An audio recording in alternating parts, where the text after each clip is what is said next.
प्रधानमंत्री नरेंद्र मोदी ने अलीगढ़ मुस्लिम यूनिवर्सिटी के शताब्दी कार्यक्रम को संबोधित किया। अपने संबोधन में पीएम मोदी ने एएमयू के योगदान की बात की। पीएम मोदी ने कहा कि एएमयू की दीवारों में देश का इतिहास है। अनेक विभाग, दर्जनों हॉस्टल, हजारों टीचर, छात्रों के बीच यह एक मिनी इंडिया के तौर पर नजर आता है। उन्होंने कहा कि अलीगढ़ मुस्लिम विश्वविद्यालय के पूर्व छात्र दुनिया भर में भारत की संस्कृति का प्रतिनिधित्व करते हैं।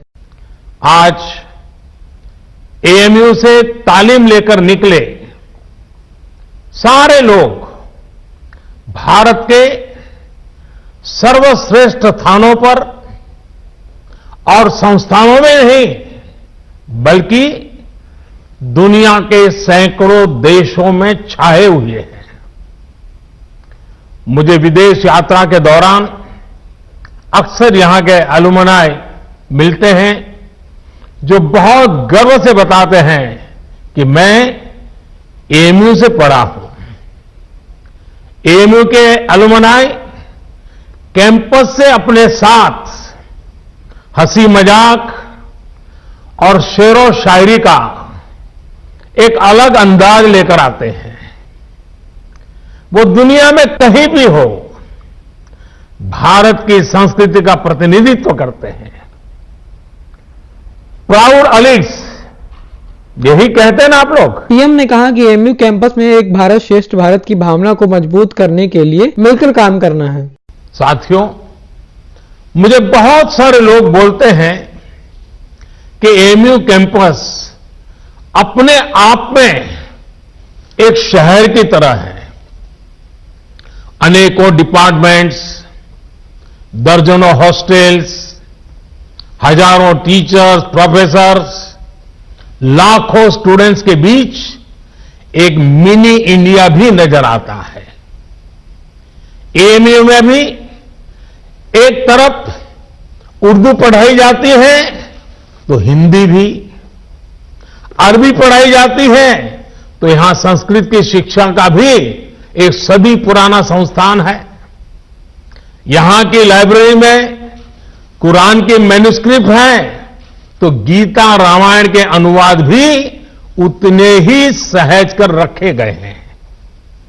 ये विविधता एएमयू कैसे और एएमयू जैसे प्रतिष्ठित संस्थान की ही सिर्फ नहीं देश की भी ताकत है। हमें इस शक्ति को न भूलना है, न ही इसे कमजोर पड़ने देना है। एएमयू के कैंपस में एक भारत श्रेष्ठ भारत की भावना दिनों दिन मजबूत होती रहे, हमें मिलकर इसके लिए काम करना है। पीएम ने कहा कि सरकार की योजनाएं बिना किसी भेदभाव के हर वर्ग तक पहुंच रही हैं। जो देश का है वो हर देशवासी का है और इसका लाभ हर देशवासी को मिलना चाहिए। हमारी सरकार इसी भावना के साथ काम कर रही है। मैं आपको सर सैयद द्वारा कही गई एक बात, उस बात की आज याद दिलाना चाहता हूं। उन्होंने कहा था, अपने देश की चिंता करने वाले का पहला और सबसे बड़ा कर्तव्य है कि वो सभी लोगों के कल्याण के लिए कार्य करे, भले ही लोगों की जाति, मत या मजहब कुछ भी हो। साथियों, अपनी इस बात को विस्तार देते हुए सर सैयद ने एक उदाहरण भी दिया था। उन्होंने कहा था, जिस प्रकार मानव जीवन और उसके अच्छे स्वास्थ्य के लिए शरीर के हर अंग का स्वस्थ रहना जरूरी है, वैसे ही देश की समृद्धि के लिए भी उसका हर स्तर पर विकास होना आवश्यक है। साथियों, आज देश भी उस मार्ग पर बढ़ रहा है जहां प्रत्येक नागरिक को बिना किसी भेदभाव देश में हो रहे विकास का लाभ मिले। देश आज उस मार्ग पर बढ़ रहा है जहां का प्रत्येक नागरिक संविधान से मिले अपने अधिकारों को लेकर निश्चिंत रहे, अपने भविष्य को लेकर के निश्चिंत रहे। देश आज उस मार्ग पर बढ़ रहा है जहां मजहब की वजह से कोई पीछे न छूटे, सभी को आगे बढ़ने के समान अवसर मिले, सभी अपने सपने पूरे करें। सबका साथ, सबका विकास, सबका विश्वास, यह मंत्र इसका मूल आधार है।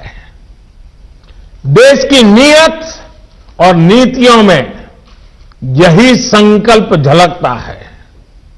आज देश गरीबों के लिए जो योजनाएं बना रहा है, जो बिना किसी मत मजहब के भेद के हर वर्ग तक पहुंच रही हैं, बिना किसी भेदभाव 40 करोड़ से ज्यादा गरीबों के बैंक खाते खुले, बिना किसी भेदभाव 2 करोड़ से ज्यादा गरीबों को पक्के घर दिए गए, बिना किसी भेदभाव 8 करोड़ से ज्यादा महिलाओं को गैस कनेक्शन मिला, बिना किसी भेदभाव कोरोना के इस समय में 80 करोड़ देशवासियों को मुफ्त अन्न सुनिश्चित किया गया, बिना किसी भेदभाव आयुष्मान योजना के तहत 50 करोड़ लोगों को 5 लाख रुपए तक का मुफ्त इलाज संभव हुआ। जो देश का है वो हर देशवासी का है और इसका लाभ हर देशवासी को मिलना ही चाहिए। हमारी सरकार इसी भावना के साथ काम कर रही है। उन्होंने कहा कि सरकार उच्च शिक्षा में नामांकन की संख्या बढ़ाने और सीटें बढ़ाने के लिए भी लगातार काम कर रही है। वर्ष 2014 में हमारे देश में 16 IITs थे, आज 23 IITs हैं। वर्ष 2014 में हमारे देश में 9 IIITs थे और आज 25 IIITs हैं। वर्ष 2014 में हमारे यहाँ 13 IIMs थे और आज 20 IIMs हैं।